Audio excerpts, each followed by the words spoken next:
Hey guys, I'm Rodney. And I'm Jake. And in today's video, we are on episode 5 of our backyard landscape makeover transformation. Make sure you grab a snack and a drink because it's going to be a long one as we jump from one area to the next, showing you projects that we worked on and didn't quite cover in the earlier videos. So, let's go on a journey. To start, we're going to show you how we created this terrace to separate our new microfarm area from our general lawn space. And the next part of the video, we're going to show you guys how we went from our privacy wall to creating a fourth post with a little bit of an arbor moment, which has since become kind of the main entrance to the rest of the garden.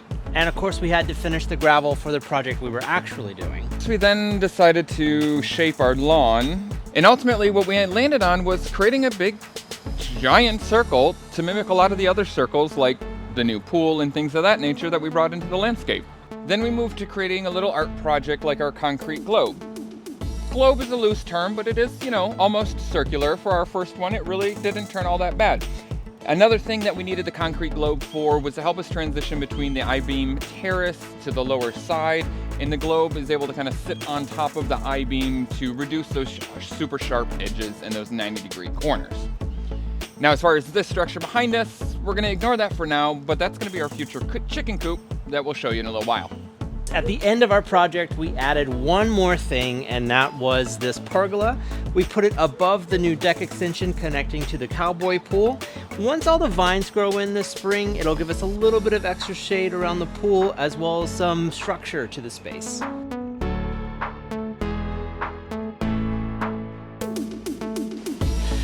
So another thing we wanted to do was sort of formalize this space, since it's sort of like an awkward, weird void behind this wall. And our original goal was to have a kind of a concrete curb, I guess, that acts like a step. But last night we came up with the idea that we have some large I-beams already that we're not using for anything fancy. So we're going to be taking an I-beam that we have already, digging it in to line up with the top of this footer. It's about a 4-inch flange, I think, on those. So it'll still give us a similar effect of having a step. It will hold and retain this small space. With all that new soil we're bringing in, we'll also be transplanting some plants from the other parts of the yard to grow in here and create another little garden area. And then in the future, gives us a connection once our ramp from the upper part of the yard to the lower part is built. We'll have step stones come through here, and then you'll kind of step off that step to this side. So it doesn't feel like you're leaving one space going to another until you transition off the step. And then that leaves us plenty of yard space for yard games and dog poop. Yeah. So this corner over here is where we have our collection of I-beams that we'll be stealing one from today. Which one are we taking from the I-beam patch? I don't know. Which one looks right? Want me to do this again? Okay.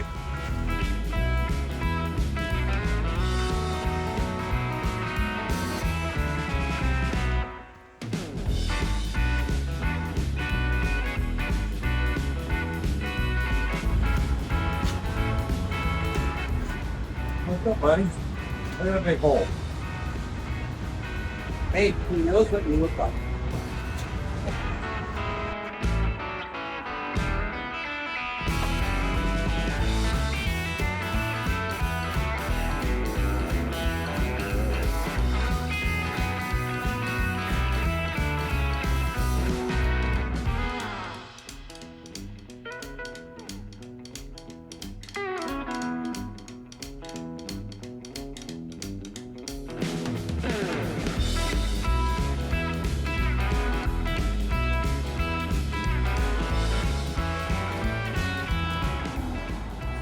Good job. Tired? Yeah. So now we are going to try to use the tiller to get this ground all level so we can see where the gravel was before. We already dug all that out when we initially installed that gravel. But now that we're going to extend that gravel area through here and around the new pool location, we can see all the little humps and bumps. So we're going to try to use the tiller, see if we can't loosen the ground so we don't have to hand dig this whole area. But it is really heavy clay, so we'll see how well it actually works.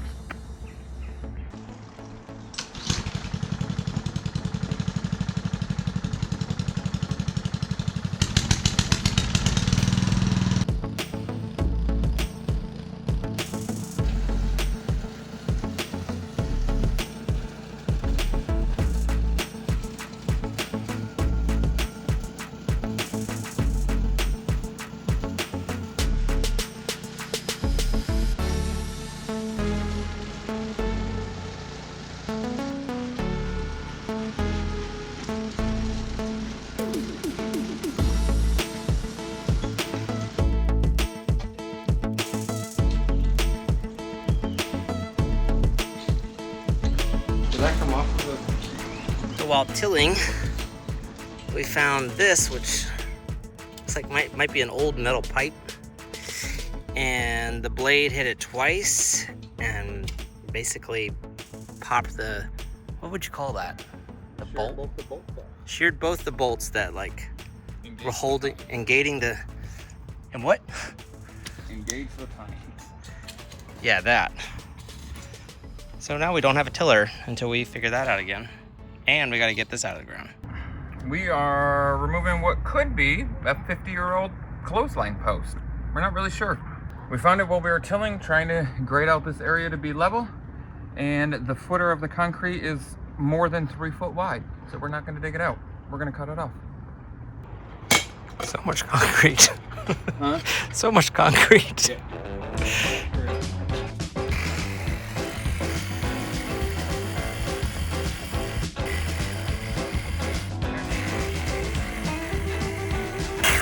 Supervisor. Am I doing a good job? You look so concerned. What? It's not something to eat. We're not killing something. We're not killing it. Nice.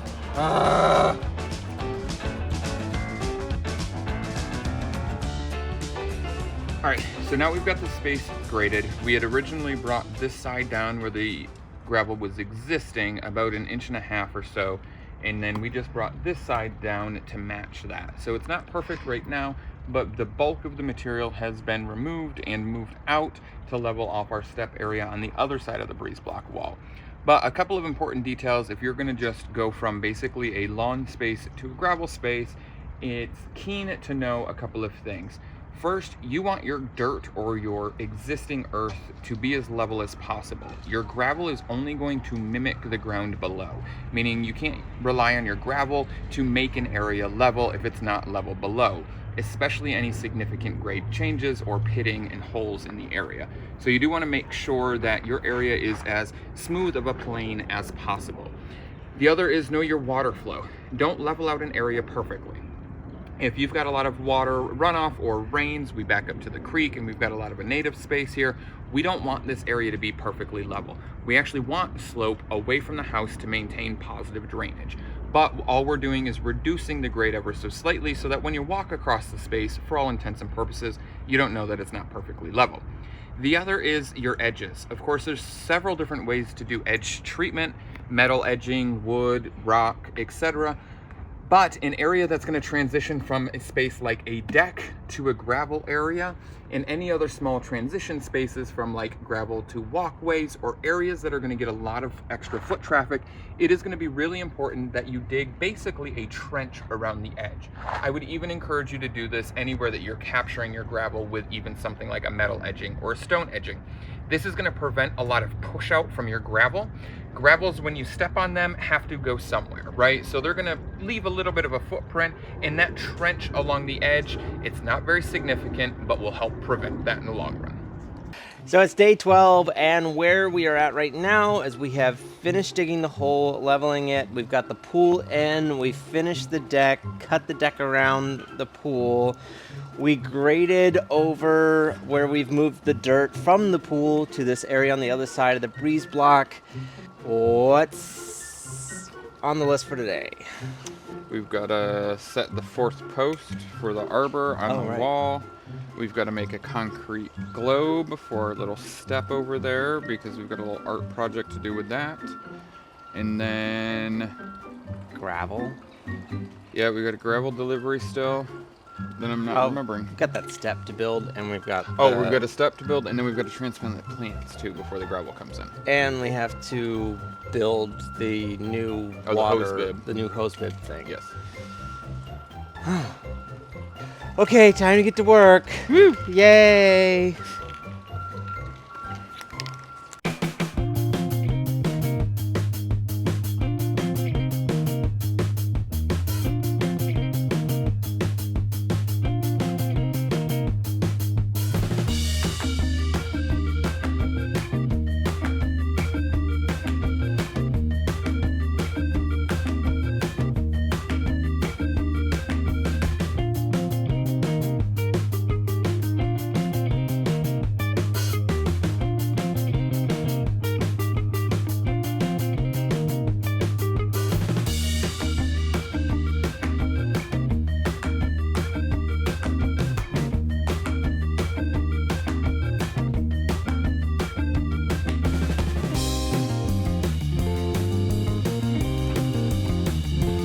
this is the 5 yards of gravel we have to move into the backyard for the new extended gravel area.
Today we're going to make a DIY concrete globe.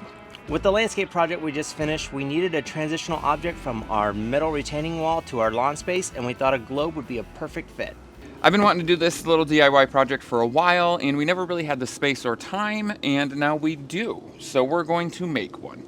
What we're going to use is a little bit of cooking spray.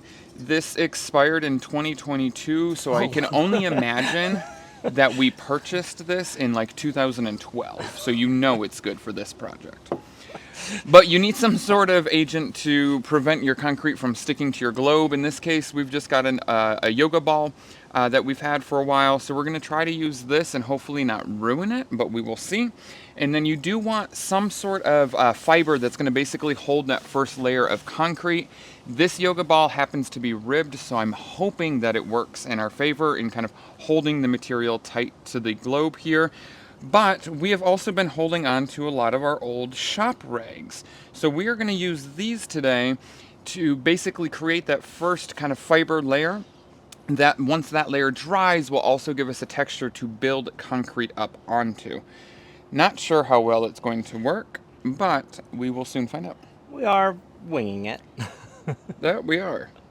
But it's a great use for the shop rags instead of just like going in the trash. So based on some of the tutorials we've seen, a bucket works as a great way to hold the ball in place, but also give a area where the concrete won't form so that you have a negative space to pull the ball out and set flat on the surface.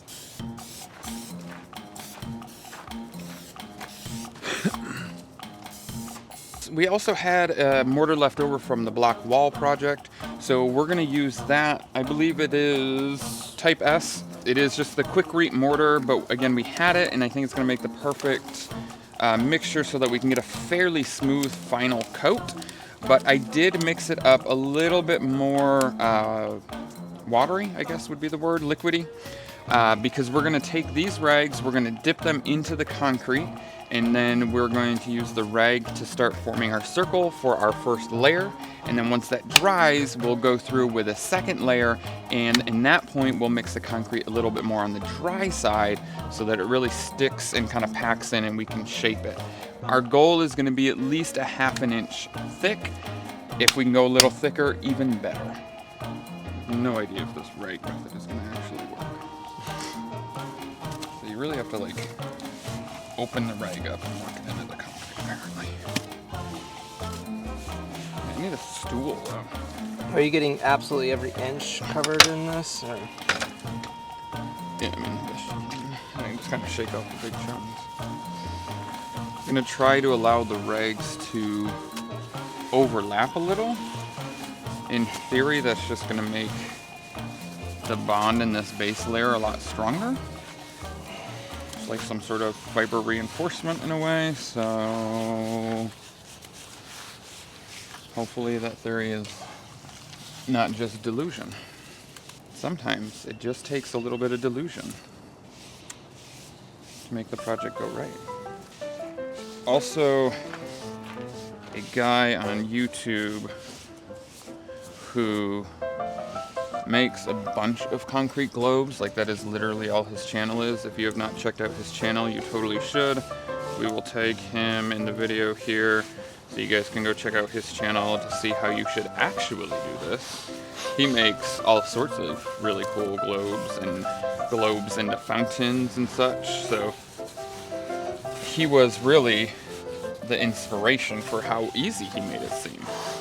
Like so far I feel like we're doing pretty good. All I know is this mortar is cold. Man, if we start making our own concrete lawn art, we're gonna be unstoppable. Because what's next, planters? As Jake is rambling, as Jake is mixing the rags and I'm placing them, I'm also grabbing just very small amounts of the mortar mix to kind of blend the seams of the rags. It seems to be holding them together better, I guess is the answer. More better. Yeah, it holds them more better. Looks kind of funny on this side right now. Yeah, I don't know if we're gonna have to do half and then let this half dry enough to flip it over. They're not really sticking to the globe, they're just dangling down. They're just out here flapping in the wind. Like, if you're not gonna buy material for this and you're doing it the way we're doing it, you could also use like an old sheet. That would probably be a lot better than these rags because they're longer strips. Yeah, I think we're gonna have to do one half at a time because I can't get these to like actually stick down. All right, so phase 1A, layer 1A is done. So now we'll let this dry for a few hours, at least so it's hard to the touch, so that we can flip the whole thing over, put it back on the bucket, and try to come down to a point that's near the bucket, and maybe mix our concrete a little bit drier so it sticks better. I don't know. We'll let you know when we start the second half, though. We'll find out.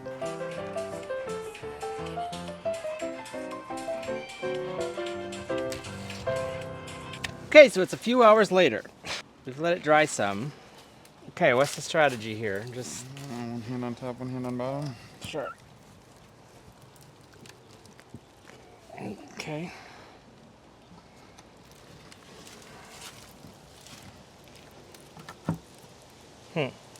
Alright, and because we flipped it over, we do have to remember that we need to leave a hole on the top here in order to get the yoga ball out at the end. You think we're actually going to get the yoga ball out? I don't know. But yes. Should be able to. Gotta trust the process and have a process. I think this is also one of those ones that you can easily overwork. So like once an area is covered, you just don't touch it anymore. And you just let it sit. And I think that's just going to be the best it can be.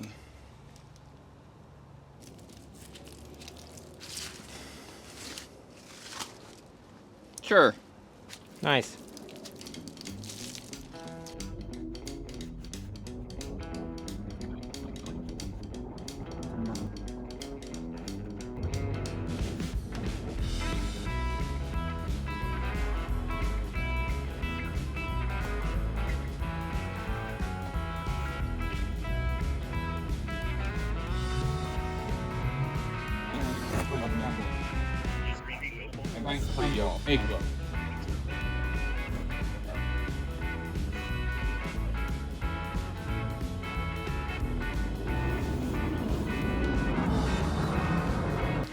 Alright, so now that we've got multiple layers on, we're going to try to, Take out the yoga ball. yeah, deflate the yoga ball. But I don't know how. I don't know how to take that thing out. Why don't you look up how to deflate a yoga ball? How about I just grab a pair of pliers?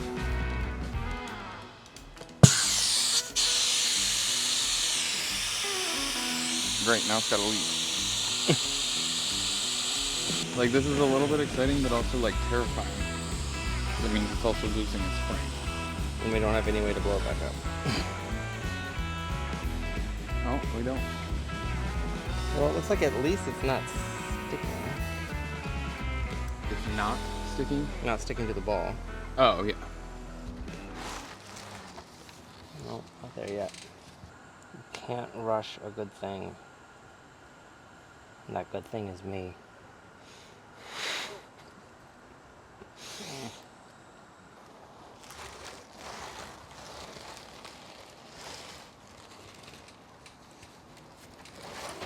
What are you doing? Just take it out. What? Just take it out. I don't want to break this hole. I mean, Go away. oh my god, the ball's so dirty now. I mean, very obvious thing, but also not something I expected was the ball to come out so dirty. This thing, I am estimating, weighs almost 200 pounds.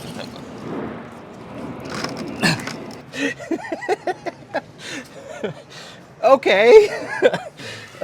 Give you a heads up, didn't I?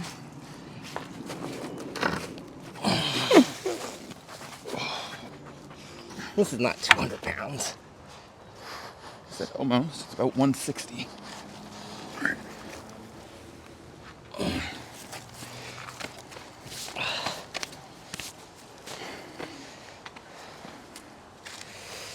I guess I should set it upright first so we can decide if there's a side we like more or less. Well, I guess that's where we're cutting in. Alright, well, why don't you grab that side? We're gonna lift it and we're just gonna Rotate it to it. put it right up on top.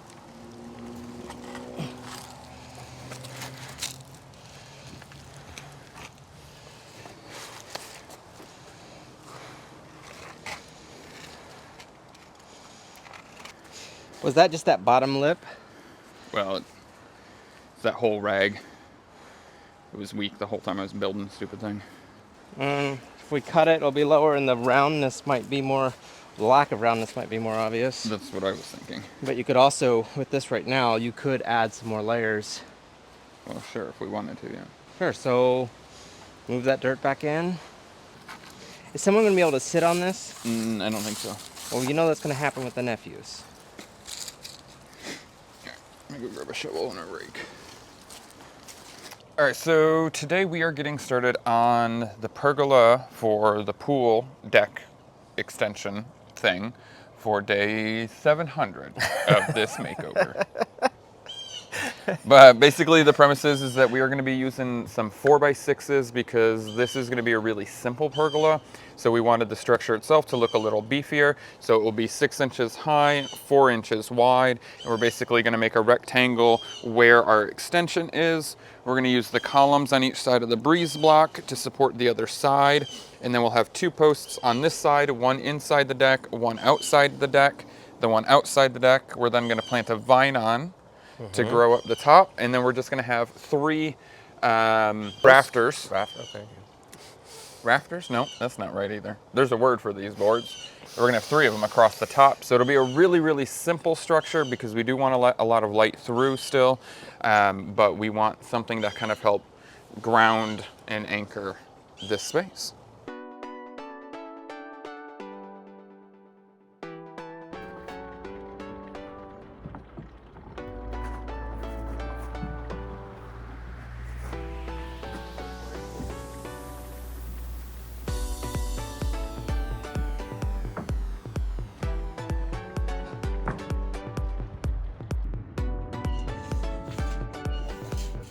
So for this project, we are going to use 6 4x6s. If you were to build this freestanding, you would want to use 8. But in our case, we're going to use 3 of these for the cross beams because our pergola is 12 foot long. We bought 12-foot boards. And then we will use 1 of them to cut in half for the short length, which is only 6 foot. And then the other 2 will become our posts or our legs opposite of the breeze block wall. So if you were using this as a freestanding structure, you would want to use 8 total so that you had 4 total for your leg. Handy dandy miter station. You can watch a video on how he built this right here.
So now we need to get the pergola up, and the way we've decided to do it is creativity.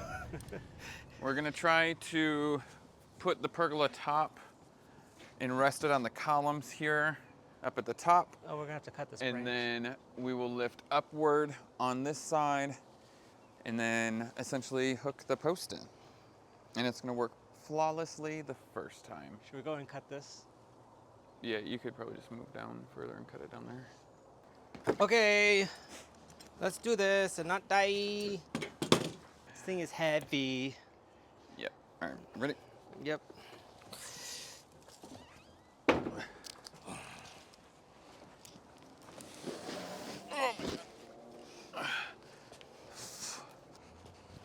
right, I'm gonna have to get under it so I don't fall in the pool. You ready to go up? Yep.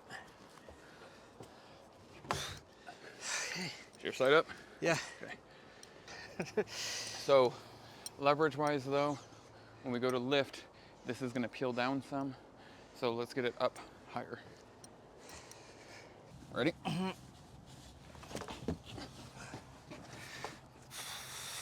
You good? Yep.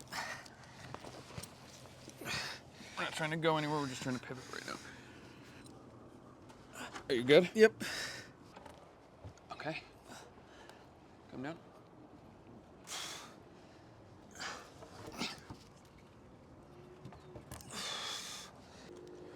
All right.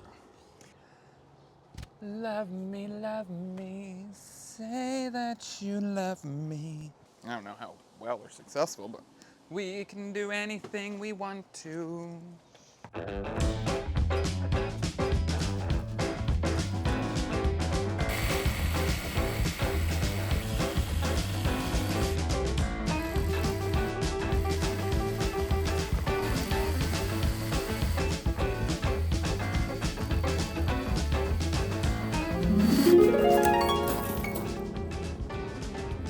What the fuck?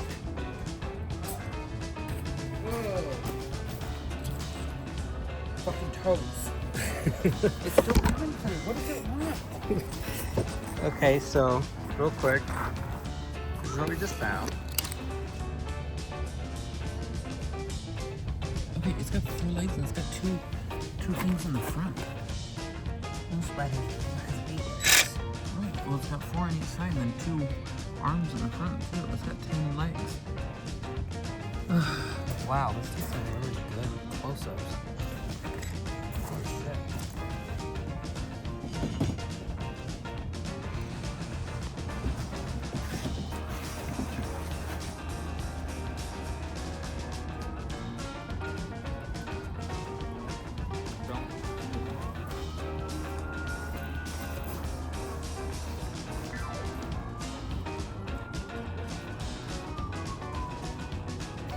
What? Jump off?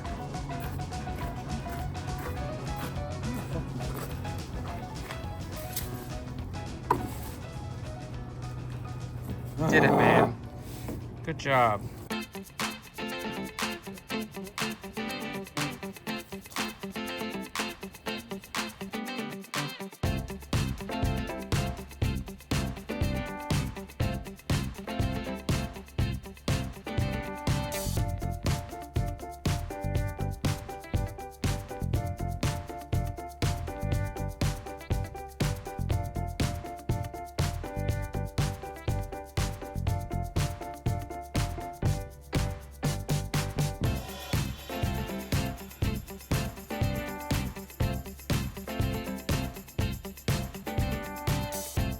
Well, that's it for episode 5. We appreciate you guys joining us on this journey, and let's be honest, it won't be the last backyard transformation that we do because I'm sure we'll add something more here soon.